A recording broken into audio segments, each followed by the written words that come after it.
बिहार में मुजफ्फरनगर में वहां पर मस्जिद के ऊपर झंडा लगाना, बिल्कुल कौन रहते फिर वो लोग, कौन है? संघ परिवार। देखिए वो संघ परिवार के लोग हैं, नहीं है। आप तो नहीं ना संघ परिवार के, बिल्कुल। कौन से कानून के तहत आप बुलडोजर चला रहे हैं बताइए?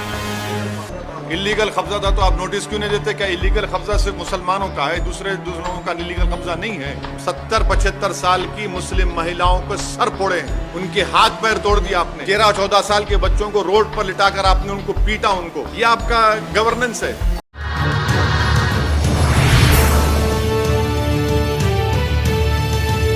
को याद दिलाया है जो भूल चुके हैं। ये जो आरएन जुलूस जो निकाले गए पूरे देश में, और उस जुलूस में हर जगह पर वायलेंस हुआ, चाहे मध्य प्रदेश हो, राजस्थान हो, गुजरात हो, कर्नाटक हो, गोवा हो। जहाँ जहाँ ये आरएन का जुलूस गया, प्रोसेशन गया, वहाँ पर वायलेंस हुआ। तो वहाँ की सरकारें सरासर नाकाम साबित हुई उस वायलेंस को रोकने के लिए। और क्यों सरासर नाकाम साबित हुई? बल्कि वो सरकारें खुद, जो अंग्रेजी का लफ्ज़ इस्तेमाल करूँगा, कि ये तो जो गड़बड़ हुई वो स्टेट कॉम्प्लिसिट वायलेंस था, स्टेट कॉम्प्लिसिट वायलेंस हुआ है। और आप दंगाइयों को दंगा करने से रोक नहीं सकते। परमिशन जुलूस का देने वाली सरकार, जब आप परमिशन दे रहे हैं तो जिम्मेदारी बीजेपी और जो वहाँ की सरकार है उनकी होनी चाहिए कि कोई वायलेंस ना हो। तो जो भी वायलेंस हुआ आरएन यात्रा या जुलूस में, वो स्टेट कॉम्पल्सिट वायलेंस है। और दूसरी बात यह है कि पत्थरबाजी हुई, फिर आप घर तोड़ देते हैं मध्य प्रदेश में। किस बुनियाद पे घर तोड़ते भाई आप? ये तो ये जेनीवा कन्वेंशन का वायलेशन है। आपको पकड़ना चाहिए उन लोगों को, अगर करे तो। आप घर किस बुनियाद पे तोड़ रहे हैं भाई? और एक ही कम्युनिटी घर तोड़ रहे हैं आप, क्यों? और आपको कौन ने अख्तियार दिया घर तोड़ने का? चलिएगा इलीगल है तो नोटिस दीजिए। क्या वही घर इलीगल है, दूसरे घर इलीगल नहीं है? एक ही कम्युनिटी के मध्य प्रदेश में आप घरों को तोड़ते हैं। और जो बच्चे अभी अडल्ट नहीं हुए, 70 बच्चों को आप उनको मारपीट करते हैं। और फिर दुनिया ने वीडियो देखा कि महिलाओं को, ज़ईफ महिलाओं को, बुजुर्ग महिलाओं को, 70 साल की महिलाओं को आप उनको मार के हाथ और पैर तोड़ देते हैं उनका। पुलिस तोड़ती है उनका, मध्य प्रदेश की पुलिस। ये आप काम कर रहे हैं। राजस्थान में हुआ, क्या कर राजस्थान कांग्रेस सरकार? भाई आपकी सरकार ने उनको परमिशन दिया। जब परमिशन आप देते हैं तो कैसा वायलेंस होता है फिर? घर जलाए जाते हैं, वहां पर दुकानें जलाई जाती हैं, टारगेटेड घर जलाए जाते हैं राजस्थान में, कर्नाटक में होता है ये। तो ये पूरे कंट्री में इतने 6-7 प्रदेशों में अगर हो रहा है तो ये देखिए, ये एक ऐसा नहीं है, पूरा प्लानिंग से हो रहा है ये। और आप टारगेट कर रहे हैं वो मुस्लिम माइनॉरिटीज को। सिर्फ क्यों कर रहे हैं भाई मुस्लिम टारगेट आप? पहले आप बोलते हिजाब नहीं पहन सकते, सेकुलर स्टेट है। गोश्त नहीं खा सकते, सेकुलर स्टेट है क्या? फिर आप कानून बना देते फिर उसके ऊपर। कहां पे रुकेगा बात? ये mob lynching, state sponsored violence, अब स्टेट कॉम्प्लिसिट वायलेंस, और संघ परिवार लो इंटेंसिटी वायलेंस कर रही पूरे देश में। ये परफेक्ट कर चुके हैं अपनी चीज को। लो इंटेंसिटी वायलेंस करते हैं, यहां करो, वहां करो, इधर करो। सरकार की जिम्मेदारी बताइए? सरकार की जिम्मेदारी है नहीं है। आप सो रहे थे, कैसा दंगा होने दिया आपने? कितने पुलिस वालों को सस्पेंड किया आपने? कितने आईपीएस अफसरों को सस्पेंड किया आपने? इससे बात साबित हो रही कि आपकी पूरी रजामंदी से, जिसको हमने कहा अंग्रेजी का लफ्ज स्टेट कॉम्प्लिसिट वायलेंस है, बिहार में होता है। हमारे खिलाफ बातें करते हैं, बकवास करते हैं। कैसे मस्जिद के ऊपर जाकर झंडा लगाते हैं भाई? आप बताइए, कैसे लगाते हैं कोई भी? इसका जिम्मेदार कौन है? मैं हूं जिम्मेदार उसका। तो ये सब चीजें हो रही हैं। सर, करौली में बीजेपी तैयारी करने की एक्सोडस हो रहा है हिंदूज का, और कोई पुलिस वाला कुछ बोल रहा है कि मतलब सर वहाँ पुलिस वाला एडमिट करें कि कैमरा पे गवर्नमेंट का फेलियर होता है इस तरह। राजस्थान करौली में जो कुछ हुआ, मध्य प्रदेश में जो कुछ हुआ, गुजरात में आनंद हिम्मतनगर खंभाट में जो कुछ हुआ, कर्नाटक में जो कुछ हुआ, गोवा में जो कुछ हुआ, वहाँ की सरकारों की रजामंदी से ये स्टेट कॉम्प्लिसिट वायलेंस हो रहा है। और टारगेट पे कौन है, कौन उस प्रोसेशन का परमिशन देता है? सरकार देती है। तो सरकार जब देती है तो सरकार कैसे वायलेंस होने देती है वहां पर? और फिर मध्य प्रदेश में, राजस्थान में घर जलाए जाते हैं, दुकानें जलाई जाती हैं, और मध्य प्रदेश घर तोड़ते हैं। किस बुनियाद पे घर तोड़ेंगे भाई? आप कौन से कानून तहत तोड़ रहे हैं? आप बताओ, कानून बताओ हमको। और आप मासूम बच्चों को, 13-14 साल के बच्चों को पकड़ के पीटते हैं, मारते हैं, रोड पर लटाकर उनको। सर ये बताइए, रामनवमी के दिन जेएनयू में एक ये मटन नहीं खाना या नॉनवेज नहीं, आस्था के लिए आस्था मेरी आस्था नहीं है क्या? मेरी आस्था भी है हिजाब पहनना, मेरी आस्था नहीं है। तो आप एक काम करिए ना, फिर जितना एक्सपोर्ट होता है गोश्त उस दौरान में बैन करिए इंडिया में।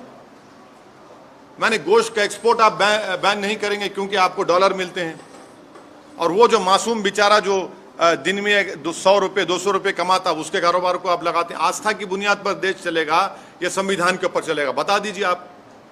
फिर मेरी आस्था क्या क्या होगा बताइए?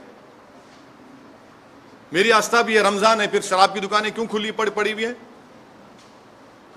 क्या देश संविधान से चलेगा या आस्था पे चलेगा? आप यानी आपकी आस्था सबसे इंपॉर्टेंट है और दूसरों की आस्था क्या भाड़ में जाए? आपने हिजाब की बात की तो कहा नहीं भाई यूनिफॉर्म है, फिर यहां पर यूनिवर्सिटी में क्या गोश्त खाना क्या आस्था आ गया? कहां से देश कौन सी राह पे जा रहा है? बीजेपी को, संघ परिवार को हम शुरू से कह रहे हैं कि जिस राह पे आप इस देश को लेकर जा रहे हैं, इससे देश कमजोर हो रहा है। देश कमजोर हो रहा है, ये सरकार की जिम्मेदारी है। तो आरएसएस कहां से सर? हाँ, आप आरएसएस को नहीं जानते, हम जानते हैं ना। आरएसएस का स्टेट वायलेंस बोल रहे हैं। आपको हम बोलेंगे किताब पढ़ो। We our nationhood defined, bunch of thoughts, ये 2 किताबें आप पढ़ लो, जिसमें आरएसएस के उस वक्त के सर संचालक खुद कह रहे हैं कि जब जुलूस निकलता था तो मैं बाजा बजाता था बोल के।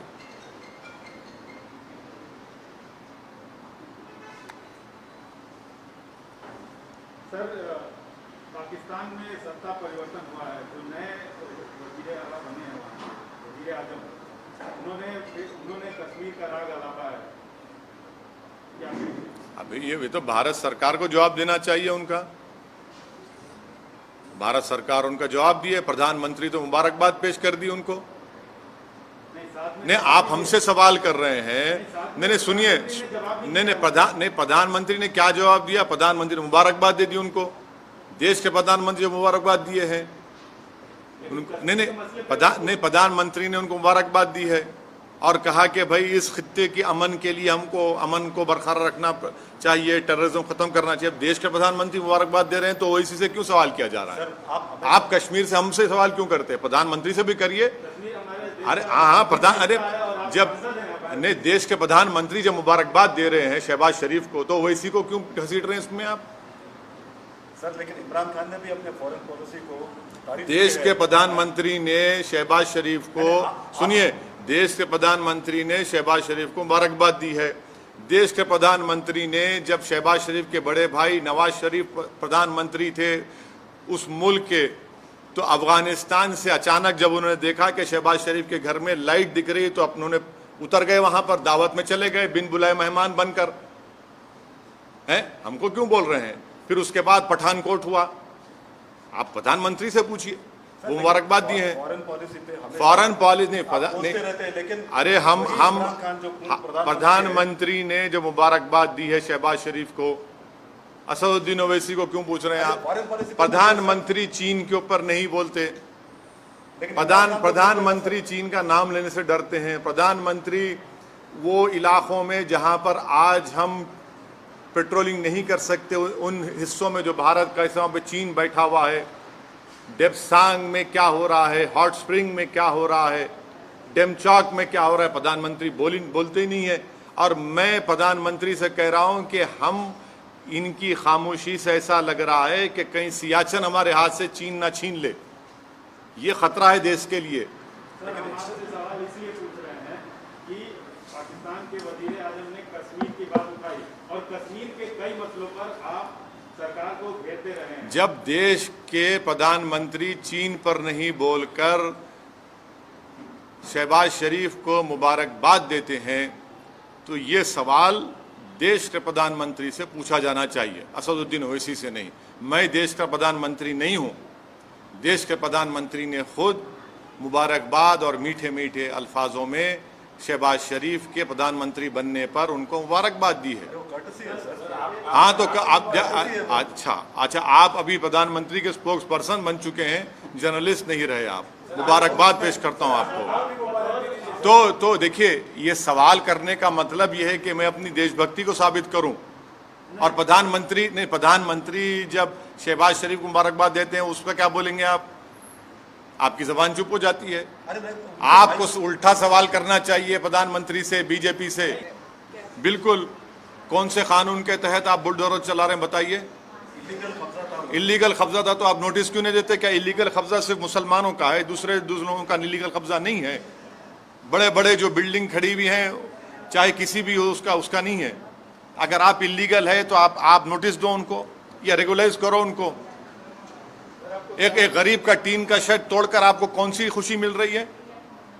ये तो सैडिस्टिक प्लेजर ले रहे हैं आप इन चीजों को कर आप मॉब रूल कर रहे हैं आप।